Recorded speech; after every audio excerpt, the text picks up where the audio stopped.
ڈاکٹروں کو ابھی تک بھی سب ریسرچ کے باوجود یہ نہیں پتہ چل سکا کہ جسم کے اندر یہ کتنی عظیم دفاعی طاقتیں کیسے کیسے کام دکھاتی ہیں، اور اس کا جسم کی کیمسٹری سے بڑا گہرا تعلق ہے، جس کا مطلب یہ ہے کہ بعض پیغامات جگر کو ملتے ہوں گے کہ فلاں کیمیکلز کی ضرورت ہے،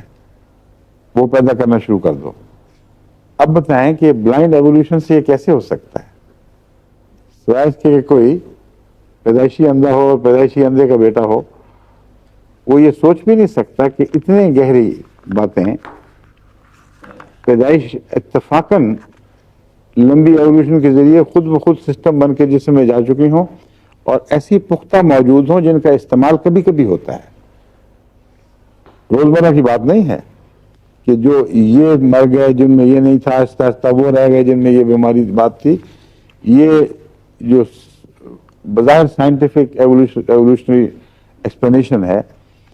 یہ کلیتاً ناکام ہو جاتی ہے جب آپ انسان کے ڈیفنس سسٹم یعنی دفاعی نظام پر غور کرتے ہیں۔ تمام سپیشیز کو ختم ہو جانا چاہیے تھا، لیکن وہ دفاع جو ہے وہ بنا ہے، رفتہ رفتہ ڈیولپ ہوا ہے اور قائم رہا ہے، اور شاذ کے طور پر استعمال ہونے والی چیزیں بھی موجود ہیں، اور شاذ کے طور پر پیش آنے والی بیماریوں کے لیے اگر ان کو حرکت دے دی جائے اور صحیح رہنمائی ہو جائے کہ فلاں بیماری ہے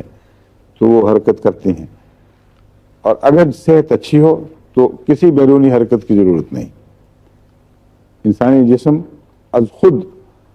اس دفاع کی اہلیت رکھتا ہے۔ اس کا ثبوت یہ ہے کہ جو سادہ زندگی گزارنے والے زمیندار اور دوسرے لوگ ہیں، ان کی اگر غذا درست ہو اور محنت کش ہوں تو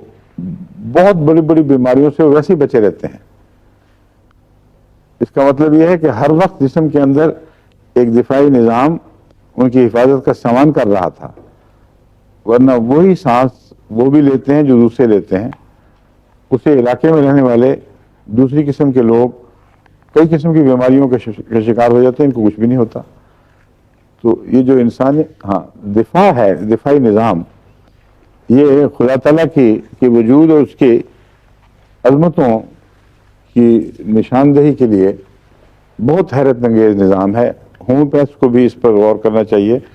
کیونکہ ہومیوپیتھک نظام اس کی بعض خوبیوں کو اجاگر کرتا ہے اور سامنے لے کے لا کے کھڑا کر دیتا ہے۔